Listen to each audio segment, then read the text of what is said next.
السلام علیکم۔ وعلیکم السلام ورحمۃ اللہ۔ جی فرمائیے۔ مفتی انفاط الحسن صاحب بول رہے ہیں؟ جی خادم انفاط الحسن بول رہے ہیں۔ ماشاء اللہ مفتی حضرت، وہ ایک صاحب نے ایسا ہوا کہ جنازے میں گئے تھے کہیں پر، تو وہ علاقے کی وجہ سے دیوبندیوں میں جیسا مشہور ہو گیا علاقہ، تو وہ جنازہ بھی پڑھ لیا اور نماز بھی پڑھ لی۔ اب ایک مفتی صاحب نے کفر کا فتویٰ لگا دیا کہ وہ تو تجدید ایمان کرے۔ میں نے کیا کہ ایسے تھوڑی، جب تک کسی کے بارے میں جان نہیں لے تو اسے اس کا حکم نہیں ہے کفر کا فتویٰ لگانے کا۔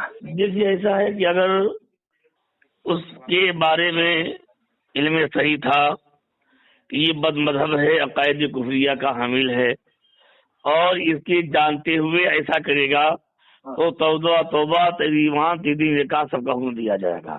کچھ پتہ اور نہیں۔ مفتی اختر صاحب ایک بات اور رک جائیے، تھوڑا سا رک جائیے جی کہ اگر اس دور میں ہم اس طرح لوگوں کو اجازت دے دیں گے تو ایک فساد پیدا ہو جائے گا۔ پھر تو ہاں، لیکن ایک دم اگر ہم تنبیہ نہیں کریں گے لوگوں کو جی جی تو دیکھیے تجدید ایمان کے لیے آپ پڑھے لکھے آدمی ہیں، تجدید ایمان کے لیے خارج از اسلام ہونا لازم و واجب نہیں ہے۔ ہاں جانے کتنے کابر اولیاء اللہ ہیں جو یوں ہی تجدید ایمان کرتے رہے ہیں، ہاں بالکل، امام اعظم بھی کرتے ہے نا؟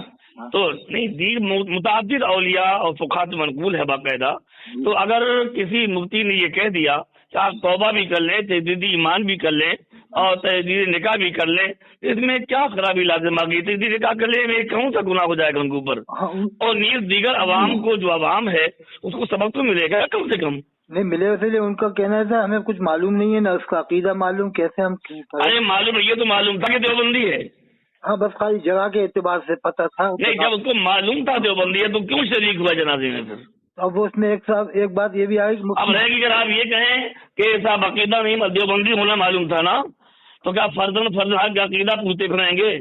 ہاں اب وہ بات اور یہ بھی آئی۔ چاہیے اگر اس طرح کی شکیں نکالی جائیں گی کہ اس کی عقیدے خبر نہیں تھی، اتنا معلوم تھی دیوبندی پر، تو امن و امان اڑ جائے گا۔ پھر مفتی صاحب امان اڑ جائے گا، جو چاہے گا پڑھے آئے جائے گا اور کہے گا اس کے عقیدے کی ہم کو خبر نہیں تھی۔ یہ بات تو صحیح فرما رہے ہیں، لیکن حضرت یہ بھی آئی بات کہ مفتی بدر عالم نے سید سراوا میں نمازیں پڑھی ہیں ابو میاں کے یہاں۔ نہیں سید صاحب، وہ باتیں ایسا ہے بھائی، مجھے کوئی تحقیق نہیں ہے، وہ آپ ان سے بات چیت کیجیے، میں نے کبھی نہیں سنا ہے، نہ میرے پاس کوئی تحقیق ہے۔ وہ گئے، مجھے معلوم ہوا وہ گئے ہیں تو وہ جانے گئے ہیں، نہیں میرے پاس کوئی شرعی ثبوت جانے کا نہیں ہے کہ سید صحابہ گئے ان کے پیچھے جا کے نماز پڑھی، میرے پاس کوئی ثبوت نہیں ہے۔ جب میرے پاس کوئی شرعی ثبوت نہیں ہے تو میں ان کے بارے میں کوئی فتویٰ نہیں دے سکتا ہوں۔ استاد بول رہے تھے وہاں کے کہ آئے ہیں 3-4 بار آئے ہیں۔ واللہ تعالی عالم، ان کے میرے پاس کوئی ثبوت نہیں ہے، اور انہوں نے بلکہ انہوں نے جو آپ کے وہاں کے صوفی صاحب ہیں، انہوں نے علماء دیوبند کی تفسیر کے بارے میں تحریر لکھ کر دی تھی مفتی بدر عالم صاحب کو۔ کیا؟ جی اچھا، یہ ابو میاں صاحب نے؟ اور اس کے بعد پھر وہ منحرف ہو گئے اللہ کے، چونکہ ان کا مسئلہ یہی ہے کہ یہ سب کے پیچھے نماز پڑھ لینا، سب کے ساتھ رہنا، جو اللہ کے نبی کے دین اجازت نہیں دیتا۔ ہاں یہ تو ہے۔ لہٰذا میری آپ سے گزارش ہے کہ کسی دوسرے مفتی کا نام آپ ہرگز پیش نہ کریں، اس لیے کسی عالم مفتی کا کوئی فعل شریعت میں سند نہیں ہے۔ جیسے عوام سوچتی ہے نا کہ ہمارے لگ رہا ہے، عوام رک جائیے، مدعا رکیے۔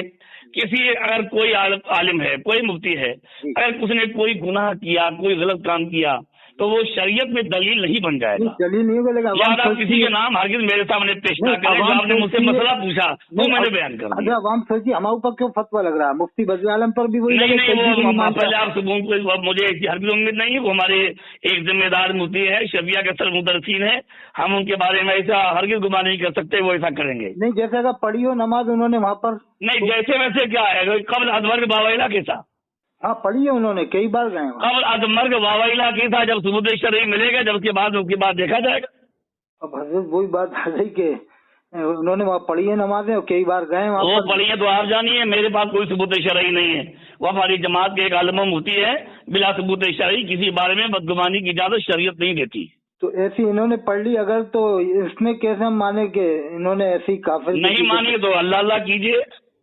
جیسے انجان ہے دیوبندی ہے، معلوم نام سے دیوبندی۔ دیکھو میرے پیارے بھائی، میں اس لیے کہہ رہا ہوں کہ اگر اس موقع پر اگر عوام کو سختی سے فتویٰ نہیں بتایا جائے گا تو امن و امان اڑ جائے گا، ہر آدمی نماز جنازہ پڑھنے لگے گا، پھر آپ سے پوچھے آپ کہے گا مجھے عقیدہ قطعیہ کفریہ کی اس کو خبر نہیں تھی، ثبوت نہیں تھا، پھر تو ایک امن و امان ہی اڑ جائے گا میرے بھائی ایک دم سے۔ اعلیٰ حضرت نے بھی تو یہی لکھا ہے حضرت